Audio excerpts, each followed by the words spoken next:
What a mess! Minecraft 1.20.10 came out yesterday, and in a long succession of recent 1.19 plus updates, it's nerfed so many things, it's broken so many things, it's riddled with bugs, and it's a shame. Now, I want to start by saying this is not an attack at Mojang or the developers. Over the last few months, if not years, Mojang have been putting an absolute ridiculous amount of time into Parity updates, fixing bugs, and just making the game better, more optimized in general.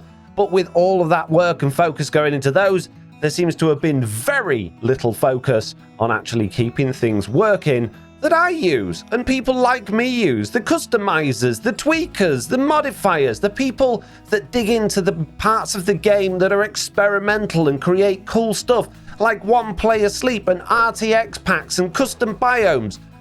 They're all broken, guys. They're all... What's going on? Let's find out why Minecraft 1.20.10... What a mess. So here we are in a brand new installation of Minecraft 1.20.10, and I have a bunch of worlds that have a bunch of things going on that have a bunch of problems, and we're going to start at the top with mob heads.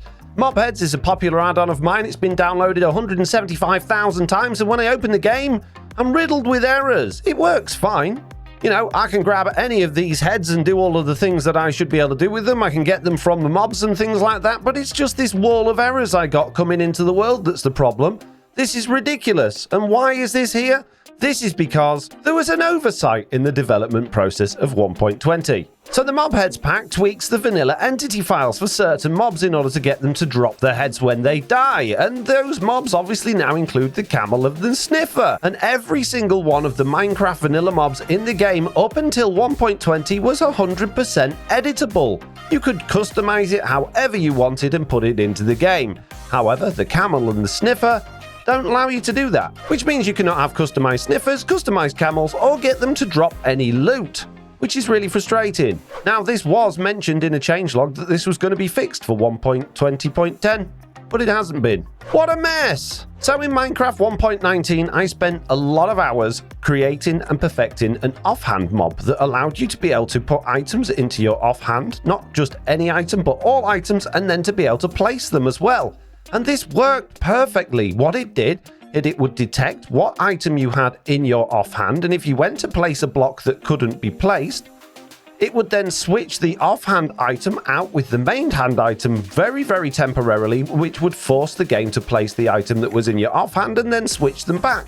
It was pretty clever. The system still does allow you to actually switch items into your offhand, which is great, but if you try and place them, nothing happens, and if you try and place another block, you get an error message, which basically says that you don't have the required privileges. And this is because in 1.20 they decided to change it so that when you try and detect an item being used before it's actually been placed, you can't do a lot of things now. It's not just the offhand, there's a whole bunch of things it throws errors for, and it's really frustrating, which means offhand is gone. Unless you just like getting a whole bunch of error messages while holding something in your offhand. What a mess!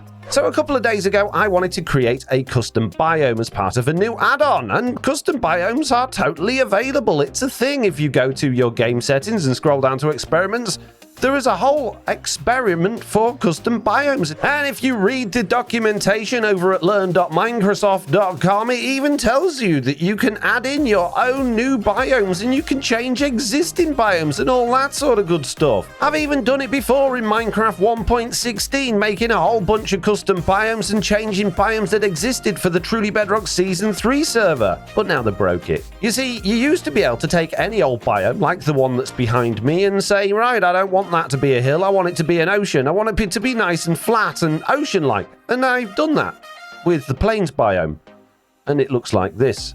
So this is supposedly now not plains, it's an ocean, but as you can see, the height map hasn't changed. It's not flat.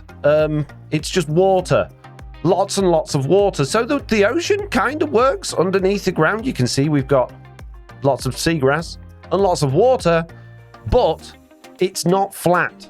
And it's not at sea level. So that's trying to modify a biome, but now you can't even add in brand new biomes. So here's the data for my plains biome override. All I've done is change the overworld height to ocean, which should change it to an ocean height instead of a hill. I've also changed some of the materials to water, obviously, so that it's an ocean. But it doesn't work. So I created a brand new custom biome, which is basically exactly the same. I've called it a lava biome, I've given it the noise type of lowlands, and I've made the mid and the top materials out of lava. And this should be in the world. And loading up this world with this pack on shows absolutely no errors, and even if I go to locate biome, I can type in lava and my biome is there in the list. And if I run that, it says it can't find a biome of type lava within a reasonable distance. And you might think, well, maybe there's one very, very, very far away. No. I have traveled this world far and wide, running this command to see if I can find a lava biome, and then I went on the bug tracker and found that everybody, since the Caves and Cliffs update, has had exactly the same problem. Which means that there is absolutely 0 point at all to having this custom biomes experimental toggle. It is an experiment that has not been worked on, has been forgotten about, has been left to die, but they've left it in the game. With all of the documentation online being up to date, this was written in March, this article on custom biomes, but it doesn't work even one bit. What a mess! Next on my list is One Player Sleep, an add-on that has stood the test of time for many, many years. It doesn't use any experimental features at all. It works absolutely perfectly, and all it did was detect the player being in a bed, and then if they were in the bed long enough, it would set the time to morning. And that meant if you had multiple players on a server, you only needed one of them to go to sleep to pass the night, which a lot of people like. And this is totally broken now. Now, I've added some debugging into this add-on so you can see what's going on. And what happens is if we click on a bed to go to sleep and we then open the chat, you can see that it has registered that I'm sleeping. It doesn't register that I'm awake until I am actually awake. And then I've got this output of animation here. So what happens is when I get him to bed, it should trigger an animation as soon as I'm sleeping. And here it is. The animation is 1.2 seconds long, and what should happen as soon as the player gets in bed, it should tell everybody else that that player's gone to sleep, and after a second it should change the time, set the weather to clear, and then after a little bit after that it should then wake you up and say good morning. And that works great. The problem is now, as soon as the player gets in the bed, the animation is cancelled, even though they're still sleeping, which is when the animation should be running. Every 100th of a second, I've got it to say something, all the way up to 0.2 seconds, or 0.2 of a second. Now, what does that mean? That means when I go to bed, I can figure out exactly what's going on. So I click on that, I go to open chat, and I can see that it only ran until 0.05. But you'll notice the first time I did it, it went all the way to 0.1. Okay, let's try again, see how long we get this time. 0.05 again. Okay, that's fine. Let's try again. What have we got here? All the way to 0.1 again, right? Let's move around a little bit and try this again. What did we get this time? All the way up to 0.1. Okay. What does this mean, FoxyNoTail? You're not making any sense right now. What this means is now, when you're actually sleeping and the game knows you're sleeping, it cancels any of the behavior pack animations that should be happening to the player. But it can take anywhere between a 50th of a second and a 10th of a second to actually register that the player is in bed and asleep. Which means if you do anything within 0.05 of a second, chances are it will actually work.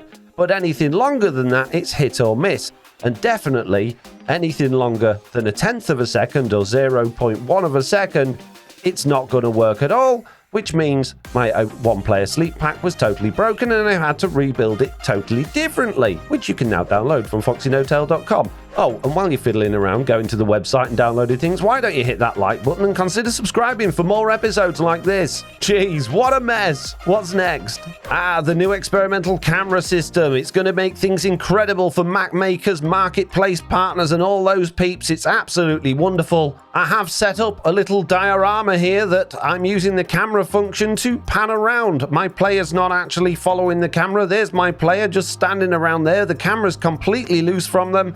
And I can use this for things like cutscenes and getting the player to look at custom menu systems and all sorts of stuff like that. It's fantastic, but it's also totally broken. Let me show you how. Right now, this works absolutely perfectly because my field of view is set to the field of view that I used when I set this up in the first place. You see, I play with a field of view of 70 degrees, which is not the default. The default is actually 60 when you load the game up for the first time, and some people can play all the way in as low as 30, and some people play in all the the way as high as 110. And this has not been taken into account with the camera system. With a field of view of 70, I see this exactly how I intended myself to see it. So if I was making this as a map for someone else, if they were playing with a field of view of 70, they would see it exactly the same as this. However, if they were playing with a field of view of 30 degrees, they wouldn't see much of what I wanted them to see at all. And if there's any writing or information going on in there, they're really not going to see all that much. And if they were playing with a field of view of 110 degrees, well, they're going to see a lot more than I wanted them to, and they'll notice the fact that I couldn't be bothered to put a roof on this thing or even attach the lamp to the ceiling. Which means people making content for you, the camera command, need to be considering exactly how much area they're going to be using for all of the fields of views, which means it's actually really limited in terms of what you can do. I'd have to completely finish off this build, put a roof on it, put more sight on it, consider how far away my camera is, how far back it is. I need to make sure when I'm on a field of view of 30, I can see enough, but when I'm on a field of view of 110, I don't see too much. If only there was a way to control the field of view with the camera controls, that would be fantastic. But there isn't. And there's another problem with this camera system that's not ideal. So the idea is, as a marketplace creator or somebody making maps using this system, that while your camera is doing one thing, i.e. looking somewhere where you are, you've sent the player off somewhere else in order to get ready for the next area. Which means that while the camera's running, you might be teleporting the player around or moving them around to get them where you need them to go. And that's pretty much the whole point of this thing. But if you teleport the player while the camera is running, as I'll demonstrate now, TP here, it just cancels the command. Or it doesn't cancel it, it just sends you exactly where you want to go. Let's just try that again. Run that, teleport myself, and the camera thing finishes. Why does it do this? I don't know. If I start this and just wander around, I can move around all over the place without the camera being interfered with. But if I teleport myself, it just completely cuts out the camera command that was running. It don't work, mate. It's totally broken. What a mess! And from one visual issue to another, RTX, as we know, has been broken for a very long time. So I've got a world here that has an RTX pack on it. And if I enable that RTX pack like this, I go black and everything goes very shiny. And all of the RTX textures that I'm using are not there. So this texture pack should completely change most of the textures in the game, but instead of doing that, it just makes everything shiny and me totally black. So I've tried a lot of things. I've tried saving and quitting and going back in with it already enabled, which kind of works. It takes away the shininess a bit, but there's still something's not quite right here. The textures are not right. There's a weird fog that shouldn't be. Yeah, that it's not the right pack still. And I've tried putting it in my global resources too and running it from there, but basically it doesn't seem to matter what I do. RTX just doesn't work in the way it's supposed to anymore, and it's almost like they've completely given up on it, which is such a shame considering they took away all of our abilities to have shaders to throw RTXs in our faces and then decided they can't be bothered to keep up with it. What a mess! Last but not least, does not require a world inside of Minecraft. Instead, it requires me to look inside of the folders within the brand new update. And here we are inside of the Minecraft 1.20.10.1 folder structure. And normally what you'd expect to find inside of the data folder are a behavior packs folder and a resource packs folder. And all of the changes that made to entities and textures and things like that would be inside of these folders. And if you go in there, you can see there are folders for every single update of the game that's had significant changes, including Vanilla 1.20.10. And inside this folder here, you'll see there are two more folders, Entities and Recipes. And then there's a bunch of files that shouldn't be here. You see, the donkey, the horse, the llama, the mule, and the llama trader are all entities that have been changed in this update in order to fix problems with them. And they should be in the entities folder with the allay, the camel, the drown, the husk, the villagers, the zombies, the zombie villagers, and the zombie villager V2s. But they're not. They're in here, which means the game won't read them and wouldn't know what they are. And therefore, the fixes won't work. And what's the point in fixing stuff if you're not going to put it in the right place in order to do the update? So, yeah, if you want your 1.20.10 entities to actually be fixed, then you're going to have to manually put those things in that folder and then reload Minecraft properly so that it'll actually load those. It's just a big mess. What a mess. What an absolute mess. Now, I want to take a second just to say, I am not calling out developers here. I know it's a hard job. And like I said at the beginning, they have done an absolutely incredible job over the last few months or years with Parity updates and bug fixes and new additions. Bedrock Edition has gone from having very little in it to being ridiculous with the beta API system and the add-ons and the mods and everything else you can do. It's incredible the work they're putting in. But it is sad, and it does break my heart being somebody that wastes hours and hours and hours every single week and month fixing problems that have been caused by bugs with these features that seem to be left and forgotten and just ignored by the development process. It's sad, and, you know, my time's valuable. I don't have all the time in the world to just sit there fixing add-ons because somebody didn't think about the effect that what their change would have would break. Or, you know, most of the time when a bug pops up, then no one's intended to do it. Nobody's intentionally put that in place in order to cause problems for people like me that develop add-ons and fiddle with things. They just happen. But it happens way too much, and it's happening a lot more frequently than it did. And it used to just happen with the experimental packs, which you would expect because they're still being worked on. The experiments are experiments. You expect experiments to change and break. But now it's been happening with all of the non-experimental ones, and it's becoming frustrating. So, Mojang, if you're listening, please pay me to fix all of these problems that you keep causing me, because I can't afford the time to keep fixing them. I'm kidding, but yeah, geez, guys, please think about us guys when you're doing the updates and rushing them out. And stop putting so many updates out. We don't need Minecraft 1.20.10 and then 0.20 and 1.30 and then 1.40. We just need updates every 6 months or so. That'll do nicely. Please. More time and effort into making sure everything's perfect than pushing out updates all the time. I beg you. I please. Thank you for listening. I hope you enjoyed this video. If you did, don't forget to leave a like and hit subscribe, and I'll see you all in the next one. Goodbye, peeps.